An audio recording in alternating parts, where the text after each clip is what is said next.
हम लोग उस खानदान से बिलोंग करते हैं, इसलिए हमें बस उसकी रॉयल्टी या ऐसा कुछ कि हमारे परिवार का जीना आसान हो सके, इसके लिए हम लोगों ने उसमें प्ली डाली थी। सुप्रीम कोर्ट ने उसे रिजेक्ट कर दिया है, तो मुझे समझ नहीं आता कि हमारे साथ इतना अन्याय क्यों हो रहा है। हमने देश के प्रति वफादार रहने का ये सिला पाया है कि हमारे लिए सुनवाई तक नहीं हो रही है।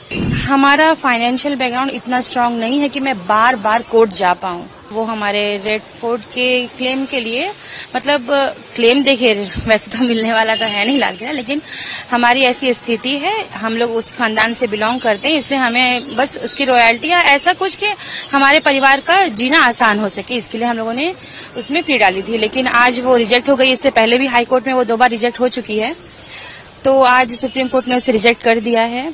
तो मुझे समझ नहीं आता कि हमारे साथ इतना अन्याय क्यों हो रहा है। मेरे लिए अन्याय है क्योंकि हमारे दरख्वास्त को ठीक से सुना भी नहीं गया है अभी तक।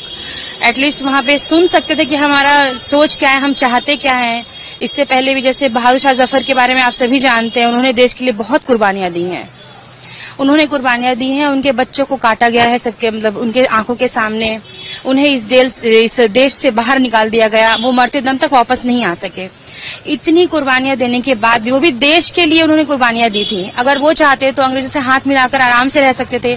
जैसे आज बहुत सा राजघराना है जिन्होंने अंग्रेजों के सामने अपने घुटने टेक दिए, तो वो आज आराम से रह रहे हैं। लेकिन हमने देश के प्रति वफादार रहने का ये सिला पाया है कि हमारे लिए सुनवाई तक नहीं हो रही है। सरकार भी हमारी तरफ ध्यान नहीं दे रही है। इससे पहले भी मेरे नाना बेदार बख्त, उन्होंने कई बार सरकार को लिखा है चिट्ठी वगैरह कि हमारे ऊपर ध्यान दिया जाए, पर उनकी चिट्ठी को भी हमेशा ही अनदेखा कर दिया गया है। वो अपने लिए न्याय मांगते मांगते इस दुनिया से चले गए। उसके बाद सुल्ताना जी ने भी कई बार हेल्प मांगी है सरकार से, लेकिन हमारे ऊपर कभी ध्यान नहीं दिया गया है। आखिर में हमें कोर्ट का दरवाजा खटखटाना पड़ा अपने न्याय के लिए, लेकिन आज वहां से भी हमें नाराजगी मिल गई है। अब मुझे ये समझ में नहीं आता है कि हम इस देश में और कहाँ जाए, कहाँ पे न्याय मांगे। अंग्रेजों ने इतने जुल्म किए हमारे ऊपर, इसके बाद अब इस सरकार में भी अगर हमें न्याय नहीं दिया तो हम और कहाँ जाएंगे। मुझे ये बात की समझ नहीं आती है। इसके बाद मैम आप लोगों का नेक्स्ट मूव क्या होगा, क्या स्टेप इसके बाद? देखिए, इसके बाद मेरा नेक्स्ट मूव क्या है, ये तो भी मेरी दिमागी स्थिति ठीक नहीं है, प्लस मेरी नानी सुल्ताना बेगम जी की तबीयत भी बहुत अच्छी नहीं है।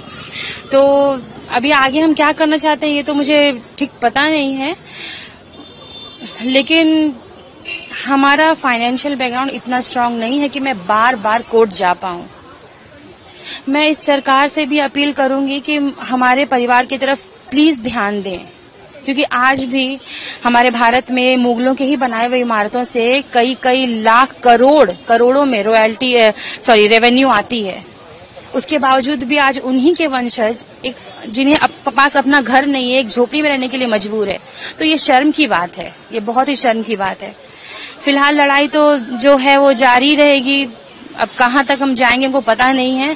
फिर भी हम सरकार से, इस देश के सरकार से, न्यायपालिका से गुजारिश करूंगी कि हमारे लिए कुछ करें, हमारे ऊपर ध्यान दें।